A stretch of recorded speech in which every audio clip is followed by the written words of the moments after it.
Kia ora, everybody. It's Colin Ellis here, and welcome to another Culture and Coffee podcast for Monday, the 6th of June, 2022. I hope you're well. Kia ora. I'm in New Zealand. I'm in Wellington, and I've been here all week. And this is the first day it isn't raining all week. So I'm recording this on Saturday and then flying back Sunday evening. And it's absolutely thrown it down all week. Like, the weather's been atrocious, and we had an earthquake. So that's two earthquakes in two countries for me this year. I'm not looking to set any kind of record, but the sun is shining today, which is really, really good. I'm in a little cafe called Frank's on the Terrace, which was recommended to me by John, who I met on the plane. If you're listening, John, thank you for that. He said the coffee's really good and I should come here, and the coffee is really good. I'm drinking a Kenyan batch brew, which I'm just going to have a little taste of now, which is very nice. Notes of boysenberry and passion fruit. I'm definitely getting the boysenberry there. Very nice indeed. Wellington was home for 6 years. Really enjoyed our time here in Wellington. You haven't been here. Lots of hills, lots of wind.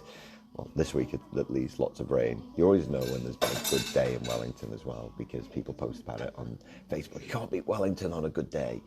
And that's about 6 days a year, weather-wise. So my voice is slightly hoarse as well, because I've literally done back-to-back workshops. So, I tend to get a little bit excited when I deliver my experience workshops, so my voice is a little hoarse. Interestingly, so we opened a cafe here in Wellington, my wife and I, a while back, which is still going, but it's got a different name out in the suburb that we used to live in. And Wellington has more cafes per capita than New York, and if you know that. And the coffee here, it's stronger. Like every coffee is a double shot here. A double shot of caffeine. I always taste strong. For me, when I come here, it always tastes stronger. Now, I had a coffee with the client that I was working with yesterday morning. I had a coffee with him, and I asked for an Americano, and he said, "Oh, what's an Americano? Why don't you, what's the difference between an Americano and a long black?" And I thought, well, I'll share that with you guys as well. So, essentially, what you do is, with an Americano, you put the shot of espresso in first, and then the hot water on top. So it's kind of twice the amount of hot water on top of the coffee. So whatever the coffee is, single shot, double shot, it's twice the amount of hot water on top of the coffee. A long black is the other way round. So what you do with the long black is you put the hot water in first and then add the coffee on top. And so the difference is, and you always know the difference because you can see it, is when you have a long black, you still have the crema on top, like that little like creamy colour on top, whereas an Americano you don't. All right, so for a long black, the coffee goes on top of the hot water, and that retains the crema, and a long black is then stronger than an Americano. But sometimes I just want an Americano. Sometimes I don't want a strong coffee. I want the taste of coffee, but actually, I just want the hot water. Flat white is the most popular coffee here, which is an espresso with steamed milk on top, which is different to a latte. A latte is espresso, steamed milk, and then froth on top. Now, New Zealand said they invented the flat white in 1989. But of course, Australia said they invented it first in 1985. Not that it's a competition, but just like the Pavlova Wars, Google it, kids. There's always competition between these two countries in this part of the world for all the good things.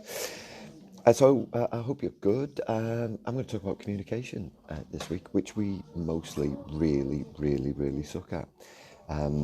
We're just not good at communication, and the reason is nobody teaches us how to do it, which sounds like the most obvious thing, but nobody teaches us how to communicate. We learn how to communicate from our parents. Now, I don't know about you, but my parents weren't the best communicators. that's the understatement of the year. Dad barely communicated at all some days, but they weren't, and you know, it's very easy to blame your parents for everything. So let's just carry on doing it, is what I say. But yeah, they don't teach us, and then we learn from the people around us, the people we spend most time around at school and college or university, and then of course at work. And what we generally do is we communicate in our default preferences. Now, my default preferences as a kind of feeling extrovert, my default preferences are to, you know, kind of flap my arms about, talk excitedly and positively about just about everything, and, you know, not stop talking, which is great if I'm with people like that. I meet my friend Lisa for lunch. We're pretty similar personalities. We'll probably just shout at each other for, I don't know, like 2 hours or something and be exhausted at the end of it. But they're my default preferences, which works, you know, kind of with like-minded personalities. But if you're speaking to someone who doesn't have the same personality as you, it doesn't work. And you end up with this kind of communication breakdown. You end up in a situation where you're talking past each other. And I think in work, what happens in our personal lives is that we take the time to build a relationship with someone to the point where we get to know them, we get to understand them. You know, if you think about your kind of any relationships that you might be in, is you really work hard at communication. You talk about the things that you like, the things that you don't like. You talk about, you know, how people should talk to you. You talk about, you know, kind of when people are setting expectations, what you need, what you don't need. And we almost do that unconsciously, so we do it without thinking. And yet in work, we just suck at it. We don't talk about communication, and what we end up doing is defaulting to the cultural norms, which is often email. Now, you know, when I've run 2 workshops this week, and I taught in both of them, I teach communication. I always get people to put their hand up, you know, and say, you know, put your hand up if your preferred mechanism of communication is face to face.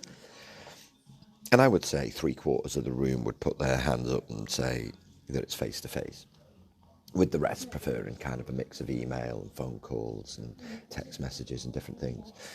And yet when I ask them, when I then turn that around and say, okay, well, you know, how do you communicate in the office?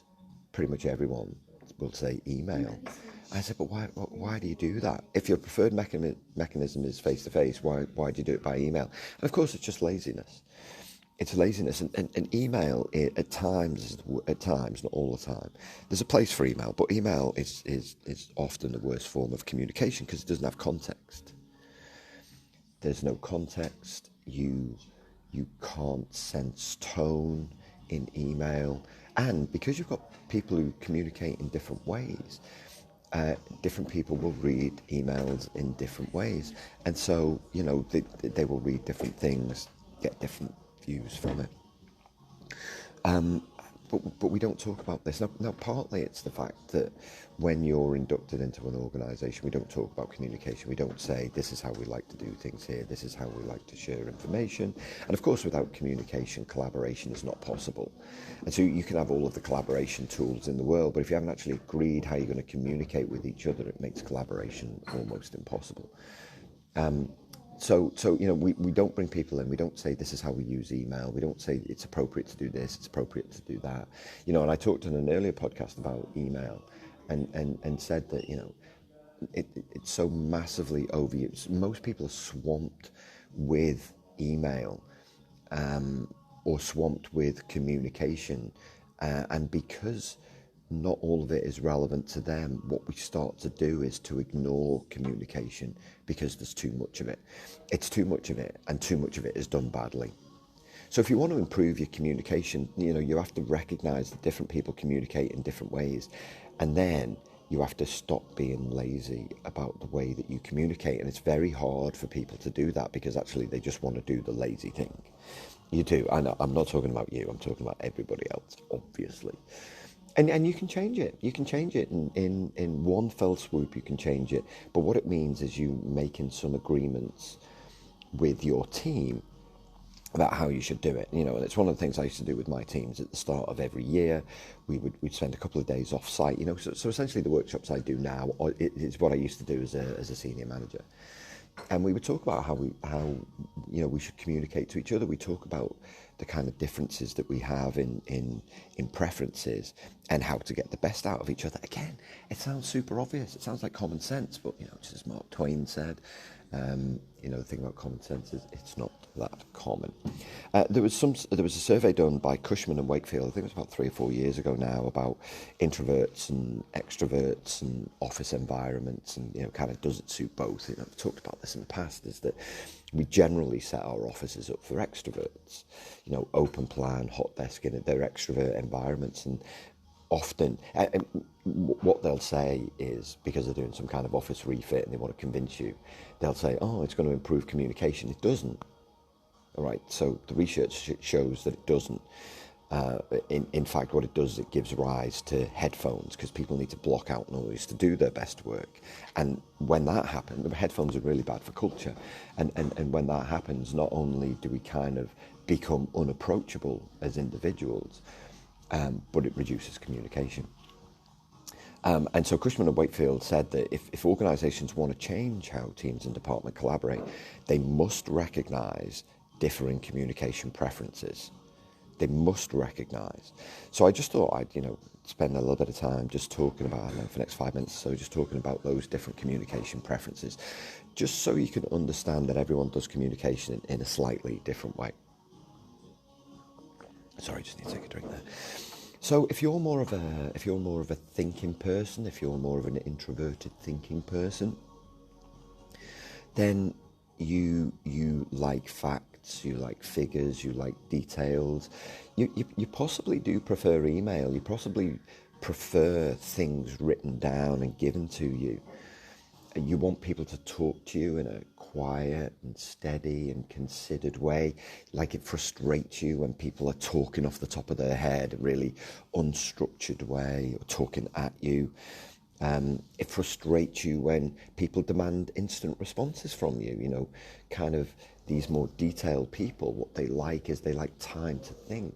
They like time to consider what's been said and then provide a response. And often what I do in my workshops is particularly when I have a lot of detailed people in my workshops, is I'll give them like a couple of minutes notice of activity that's upcoming, just to help them to become prepared and help them to think about what they need to talk about, rather than just drop it on them and say, right, in the next 3 minutes, what I want you to talk about is, because I recognise, because I'm teaching it, I suppose I have to practice what I preach.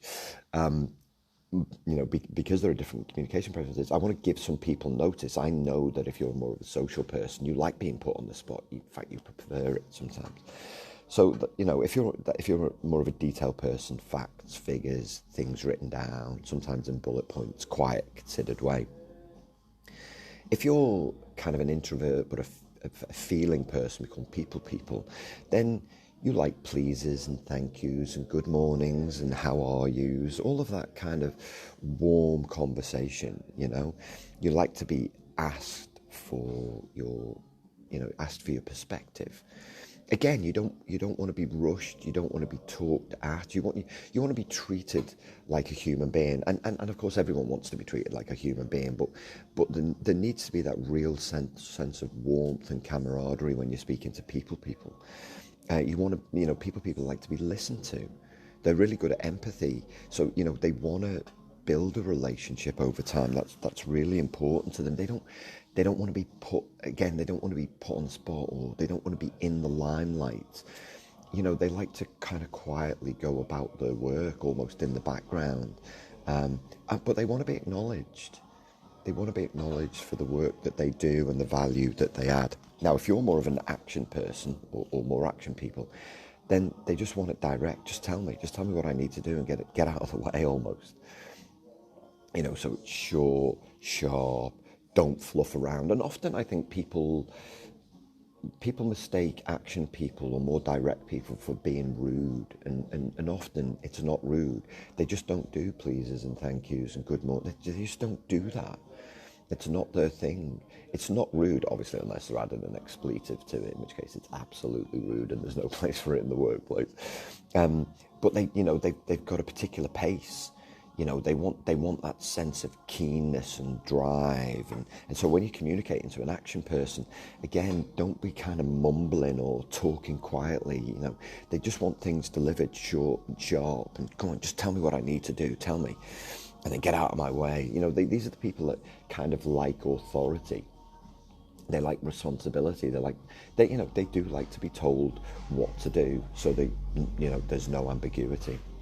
We're our social people who are more kind of feeling people and extroverts, or action people are thinking people and extroverts.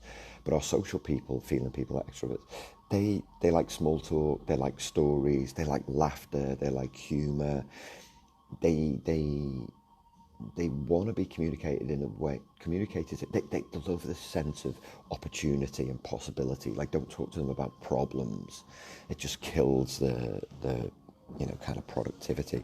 They're highly creative people, so they want a variety of things to do. You might have to remind them of stuff. Their minds are going 100 miles an hour. So talking personally here, and so you might have to remind them to do stuff. You're constantly checking in with these people. I'm making them sound like divas and really hard work. Of course they're not. But the sense of the communication for these guys has to be really positive. It has to be energetic, and don't ever send them anything long to read. Don't send them a long email, because they're never reading it. They'll look for the compliment. They're like, oh, that's nice, and then they'll just that's it. Your email will be done after that point. So again, not a hard and fast rule, but if you've kind of got these 4 types of people, and no one is a pure one of those, and this is why relationship building is so important, and this is why you should make it a priority. There should be time for relationship building every week in the work that you do, such that you get to understand someone's personality, and you're better able to communicate to each other. Because only through that communication can you ever, like I said, can you ever work together, can you collaborate and achieve the outcomes that you're looking for. So, communication with different personalities is really hard work. I was coaching someone who was more of an action person, and he had a team of people who were more people, and he said, oh God, empathy and listening. He said, it's just not something that I do well.